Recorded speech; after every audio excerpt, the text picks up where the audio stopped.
Good morning વિદ્યાર્થી મિત્રો. ધોરણ 8 સામાજિક વિજ્ઞાન આપણે અગાઉ જોઈ ગયા લખનૌ કરાર. હવે આજે આપણે જોવાનું છે સુભાષચંદ્ર બોઝ અને આઝાદ હિન્દ ફૌજ.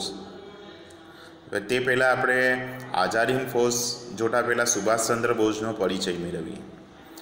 સુભાષચંદ્ર બોઝ કોણ હતા, એમનું ભારતની આઝાદી માટે શું યોગદાન હતું, એ વિશે આપણે આજે અભ્યાસ કરીએ. તો સુભાષચંદ્ર બોઝ અને આઝાદ હિન્દ ફૌજ. સુભાષચંદ્ર બોઝનો જન્મ 23 જાન્યુઆરી 1897ના રોજ ઓડિશાના કટક મુકામે થયો હતો. સુભાષચંદ્ર બોઝનો જન્મ 23 જાન્યુઆરી 1897ના ઓડિશાના કટક મુકામે થયો હતો. પહેલાં આપણે એને ઓડિશા કહેતા, હવે ઓડિશા આ નામ આપવામાં આવ્યું છે.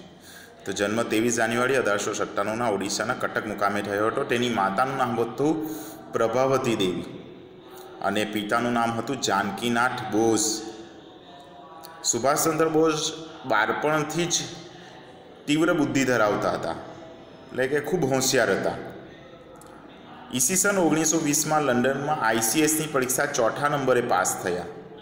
ICS એટલે ઇન્ડિયન સિવિલ સર્વિસ, જેમ અત્યારે આપણે UPSCની પરીક્ષા આપીએ ને એવી જ, કે અંગ્રેજો તે સમયમાં રાજ કરતા હતા, તો અંગ્રેજો જે ઊંચા હોદ્દા પર રહેતા હતા તેવી રીતના આ જ પરીક્ષા ભારતનો વહીવટ કરવાનો હોય તો આ પરીક્ષા પાસ કરવાની વહીવટી ક્ષેત્રમાં. જેમ કે આપણા અહીંયા વહીવટી અધિકારી જેમ કે કલેક્ટર છે, જે તે ખાતાના મોટા વડા છે, જે IAS થયેલા UPSCની પરીક્ષા ક્રેક કરે, પાસ કરે, એ પ્રમાણે તે સમયમાં ICSની પરીક્ષા, ઇન્ડિયન સિવિલ સર્વિસની પરીક્ષા 4થા ક્રમે પ્રાપ્ત કરી. ખૂબ અઘરી ગણાતી, ઓછા લોકો પાસ થાય તે તેમણે પાસ કરી.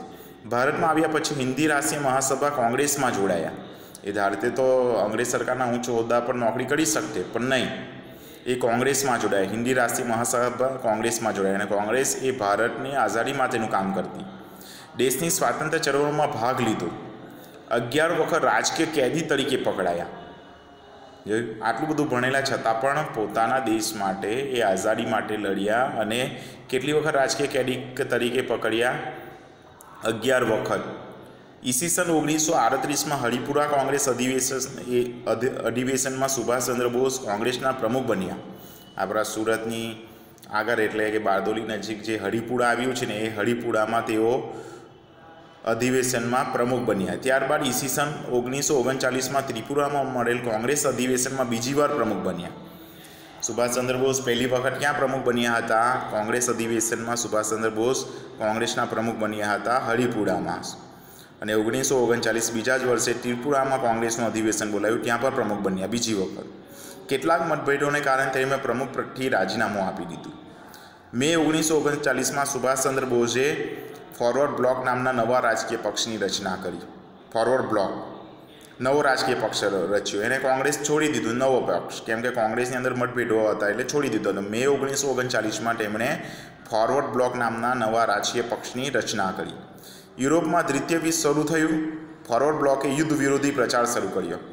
અંગ્રેજોની વાત કરીએ તો ઇંગ્લેન્ડ કયા ખંડમાં આવેલું છે? યુરોપ ખંડમાં. તો યુરોપ ખંડમાં શું થયું? દ્વિતીય વિશ્વયુદ્ધ. તમને ખબર હોય 2 વિશ્વયુદ્ધ થયેલા. પહેલું વિશ્વયુદ્ધ 1914થી 1918 અને બીજું વિશ્વયુદ્ધ છે 1939થી 1945. તો યુરોપમાં બીજું વિશ્વયુદ્ધ શરૂ થયું તે સમયે એનો લાભ લઈ લીધો અને યુદ્ધ વિરોધી પ્રચાર શરૂ કર્યો કે ભારતના લોકો એ યુદ્ધમાં નહીં જોડાય, કેમ કે અંગ્રેજોએ આપણે ગુલામ બનાવ્યા અને આપણા જે સૈનિકો હતા તે યુદ્ધમાં જોડી દેવામાં આવે. આપણે તો કોઈ લેવા દેવા જ નથી દ્વિતીય વિશ્વમાં. યુદ્ધ કોણ કરે છે? યુરોપના દેશોમાં, જેમ કે ઇંગ્લેન્ડ છે, ફ્રાન્સ છે, આ બધા દેશો કરે છે, એમાં આપણે જોડી દેવામાં આવે. સુભાષચંદ્ર અને તેમના સાથીઓને સરકારે જેલમાં પૂર્યા. સુભાષચંદ્ર બોઝ ઉપવાસ પર ઉતર્યા અને તેની તબિયત લથડતા સરકારે જેલમાંથી મુક્ત કર્યા. તેમના જ મકાનમાં તેમને નજરકેદ રાખવામાં આવ્યા. યુદ્ધ વિરોધી પ્રચાર કરવામાં આવ્યો કે દ્વિતીય વિશ્વમાં આપણું શું કામ દ્વિતીય વિશ્વયુદ્ધની અંદર? તો યુદ્ધ વિરોધી પ્રચાર કરવામાં આવ્યો, તો તેથી તેમને શું કર્યા? કાઢી મૂકવામાં આવ્યા, એમને જેલમાં પૂરવામાં આવ્યા. તો ત્યાં એની તબિયત લથડી એટલે એમના ઘરે એમને નજરકેદમાં રાખવામાં આવ્યા. હવે જોઈએ નજરકેદમાં રાખ્યા પછી શું થાય છે. 13મી જાન્યુઆરી 1941ના રોજ મધરાત્રિએ સુભાષચંદ્ર બોઝ અંગ્રેજ સરકારની નજરકેદમાંથી છટકી ગયા. જોયું, નજરકેટમાંથી છટકી ગયા. ક્યારે છટકી ગયા? 13 જાન્યુઆરી 1941માં. તેઓ વેશ પરિવર્તન કરી પેશાવર ગયા. હવે પેશાવર ક્યાં આવ્યું? પાકિસ્તાનમાં. એટલે તે સમયે પાકિસ્તાન આપણી સાથે જ હતું, આપણે એક જ હતા તે સમયે. આઝાદી પછી ભાગલા પડ્યા ને ત્યારે આઝાદી નહીં મળેલી, એટલે વેશ પરિવર્તન કરીને ત્યાંથી નજરકેટમાંથી છટકીને પહેલાં પેશાવર ગયા, પછી કાબુલ ગયા. કાબુલ એટલે અત્યારે અફઘાનિસ્તાનમાં આવેલું છે તે, ત્યાંથી કાબુલ ગયા અને મોસ્કો થઈ બર્લિન ગયા. બરાબર, એટલે રશિયા પહોંચી ગયા. મોસ્કો થઈને ક્યાં ગયા? બર્લિન.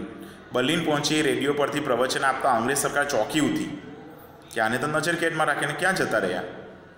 એટલે અંગ્રેજ સરકાર ચોંકી ઉઠી.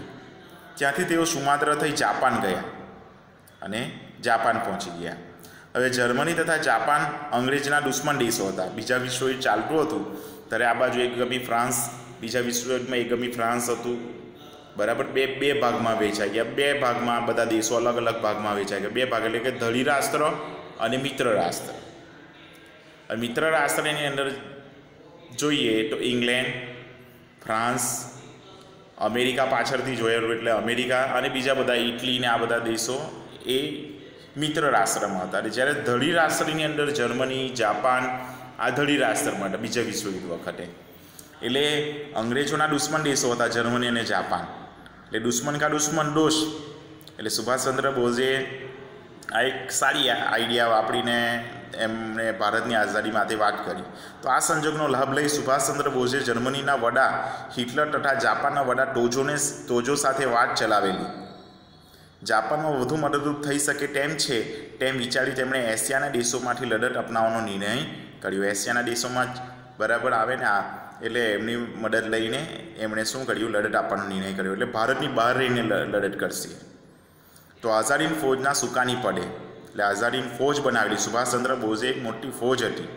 ફૌજ એટલે સૈન્ય બનાવેલું કે તે સૈન્ય ભારત પર આક્રમણ કરશે. ભારત પર એટલે અંગ્રેજો ભારતમાં રાજ કરતા એટલે અંગ્રેજો પર આક્રમણ કરશે. એ રીતેનું એક ફૌજ, એક સૈન્ય તૈયાર કરીને ભારતમાં પ્રવેશ કરશે.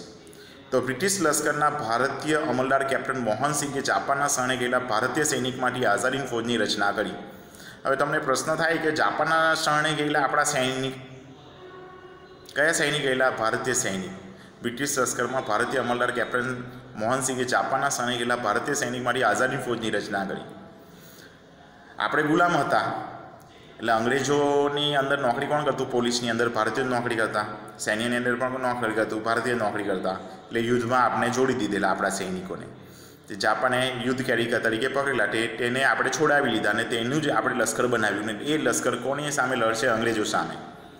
જાપાન સરકાર તથા રાસબિહારી બોઝ વચ્ચે મતભેદ થતાં મોહનસિંહે રાજીનામું આપવાની ફરજ પડી. જાપાન સરકાર અને મોહનસિંહ વચ્ચે ભેદભાવ થયો એટલે એને રાજીનામું કર્યું. હવે એની જગ્યા પર કોણ આવશે? તો આઝાદની ફૌજનું ભાવિ થોડા સમય માટે અનિશ્ચિત બની ગયું કે હવે એના વડા કોણ બનશે સૈન્યના. તો રાસબિહારી બોઝે સર્વસંમતિથી 4 જુલાઈ 1943 રોજ આઝાદી ફૌજના સર્વોચ્ચ નેતા તરીકે સુભાષચંદ્ર બોઝની સર્વસંમતિથી વરણી કરી અને સર્વસત્તા તેને સુપરત કરી. એટલે સુભાષચંદ્ર બોઝ આઝાદી ફૌજના વડા બની ગયા. અને જુલાઈ 1943માં સુભાષચંદ્ર બોઝ આઝાદી ફૌજનું સુકાન પદ સંભાળ્યું. તેમને નેતાજીનું હુલામણું નામ આપવામાં આવ્યું. નેતાજીને ફૌજે ચલો દિલ્હીનું સૂત્ર આપ્યું. તેમણે ભારતને જય હિન્દનો મંત્ર આપ્યો. નેતાજીએ આ ખાસ ધ્યાન રાખજો, નેતાજીએ ફૌજને કયું સૂત્ર આપ્યું? ચલો દિલ્હી.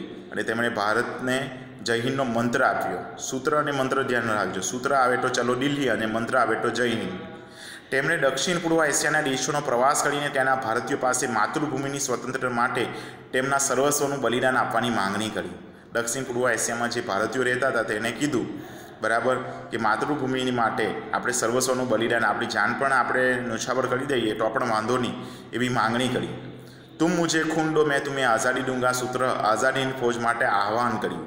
આઝાદીની ફૌજને કીધું તુમ મુझे खून दो मैं तुम्हें आज़ादी दूंगा એવું સૂત્ર આપ્યું. અહીંયા ચિત્ર છે 3.14માં સુભાષચંદ્ર બોઝ અને આઝાદીની ફૌજ તમે જોઈ શકો છો.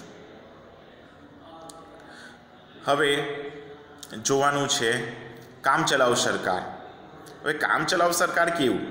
એટલે હવે ભારતમાં આપણે પ્રવેશ કરવાનો છે તો ભારતમાં આપણે પ્રવેશ કરતાં જેટલા પણ પ્રદેશો આપણે લઈ લઈએ તો ત્યાં શું કરવામાં આવે, કામચલાઉ સરકારની સ્થાપના કરવાની. એ પ્રદેશ આપણો થઈ જાય તો ત્યાંનો વહીવટ તો કરવાનો ને. પહેલાં કોણ કરતું વહીવટ? ગુલામ હતા આપણે, એટલે અંગ્રેજો કરતા. હવે એ પ્રદેશ આપણે લઈ લઈએ તો એ પ્રદેશનો વહીવટ કોણ કરે? કામચલાઉ સરકાર કરે, જ્યાં સુધી આપણે બધું મળી નહીં જાય ને પછી નવું બંધારણ નહીં ગણાય ત્યાં સુધી. તો ઓક્ટોબર 1943માં સુભાષચંદ્ર બોઝે સિંગાપુરમાં કામચલાઉ સરકાર રચના કરી. આરઝી હુકુમતની સ્થાપના, આરઝી હુકુમત આઝાદી ફૌજની સ્થાપના કરી. સુભાષચંદ્ર બોઝે લશ્કરના સર્વોચ્ચ વડા તરીકેનો હોદ્દો સંભાળ્યો. કામચલાઉ સરકારે ઇંગ્લેન્ડ અને અમેરિકા સામે યુદ્ધ જાહેર કર્યું. હવે આઝાદી ફૌજની કામગીરી, શું કામગીરી કરી? તો આઝાદી ફૌજ, સુભાષચંદ્ર બોઝ આઝાદી ફૌજની કામચલાઉ સરકારના વડા બન્યા પછી આઝાદી ફૌજનું પુનઃ આયોજન કર્યું, ફરીથી આયોજન કર્યું. તેમણે સૈનિકોને સઘન તાલીમ આપી. સુભાષચંદ્ર બોઝ આઝાદી ફૌજના અલગ અલગ લશ્કરી ટુકડી ઊભી કરી. અલગ અલગ લશ્કરી ટુકડી અત્યારે છે ને, વાયુસેના, બરાબર, નેવી એટલે કે દરિયાઈ સેના આપણી છે ને, એવી રીતના અલગ અલગ ફૌજનું પણ નિર્માણ કર્યું. સુભાષચંદ્ર બોઝ આઝાદી ફૌજના 4 લશ્કરી ટુકડી ઊભી કરી, જેના નામ તેમણે ગાંધી, સુભાષ, નહેરુ, આઝાદ આપેલ. તેમણે સ્ત્રીઓની પણ એક અલગ લશ્કરી ટુકડી ઊભી કરી હતી, જેનું નામ તેમણે ઝાંસીની રાણી આપ્યું અને તેનું નેતૃત્વ કેપ્ટન લક્ષ્મી સહેગલે કર્યું. અહીંયા ફોટામાં તમે જોઈ શકો, લક્ષ્મી સહેગલ આમ જમણી બાજુથી ત્રીજો વચ્ચે છે તે. આઝાદી ફૌજે ભારતની પૂર્વ સરહદ આરાકાન અને ઇમ્ફાલ વિભાગમાં કેટલાક વિજયો મેળવ્યા. ત્યારબાદ પુરવઠાની ભયંકર તંગી અને ભારે વરસાદના કારણે ફૌજે પીછેહટ કરવી પડી. ભારે વરસાદ પડી જાય એટલે યુદ્ધ કેવી રીતના ચલાવવું? પછી એના લીધે પુરવઠાની તંગી પડી, યુદ્ધના લડવાના પુરવઠા માટેની તંગી પડી, બરાબર. દારૂગોળો જોવે, ખાવાનું, અનાજ, આ તે, અને ભારે વરસાદ એટલે ફૌજે પીછેહટ કરવી પડી. આપણે જીતવા લાગેલા હતા. જાપાન ઉપર અમેરિકા દ્વારા અણુબોમ્બ ફેંકાયા. હવે આપણે આઝાદી ફૌજને મદદ કોણ કરતું હતું? જાપાન. પણ એની પણ અમેરિકાએ અણુબોમ્બ ફેંકેલો ને બીજા વિશ્વ યુદ્ધમાં. હિરોશીમા અને નાગાસાકી 2 શહેરો નાશ થઈ ગયા હતી. જાપાન હાર્યું, યુદ્ધની પરિસ્થિતિ બદલાઈ અને આઝાદી ફૌજનું ભવિષ્ય રહ્યું નહીં. 4,000 સૈનિકોની ખુવાણી થઈ અને 25,000 સૈનિકો કેદ પકડાયા. નેતાજીની પ્રતિજ્ઞા હતી કે હું ગુલામ હિન્દુસ્તાનમાં પગ મૂકીશ નહીં. નેતાજી રંગૂન અને બેંકોક છોડીને વિમાન માર્ગે આગળ વધ્યા. જાપાને કરેલી જાહેરાત મુજબ 18 ઓગસ્ટ 1945ના રોજ ફોર્માસાના ટાઇપિન વિમાની મથકથી વિમાન ઉપડ્યું. તરત જ તેને આગ લાગી ગઈ. નેતાજી સખત દાઝ્યા, અવસાન પામ્યા એવું કહેવાય છે. પણ સુભાષચંદ્ર બોઝ મળ્યા કે જીવ્યા કે એનો પાર્થિવ દેહ મળ્યો જ નહીં. એટલે લોકો ત્યાર પછી બી એવું જ જાણતા હતા કે સુભાષચંદ્ર બોઝ જીવતા છે. હવે એવું કહેવાય છે કે આપણે અહીંયા જોયું કે 18 ઓગસ્ટ 1945ના ફોર્માસાના ટાઇપેઈ વિમાની મથકથી ઉપડ્યું અને તરત જ તેમાં આગ લાગી અને દાઝી ગયા અને મૃત્યુ પામ્યા. ઘણા એવું કહે છે કે વિમાનમાં જતા હતા અને ક્રેશ થયું વિમાન અને બચી ગયેલા સુભાષચંદ્ર બોઝ અને કંઈ જંગલમાં પડ્યા અને કંઈ જીવતા હતા. અને હવે એ તો એક રહસ્ય જ રહી ગયું છે. તો આજે આપણો ચેપ્ટર 3 અહીંયા સમાપ્ત થાય છે. અસ્તુ.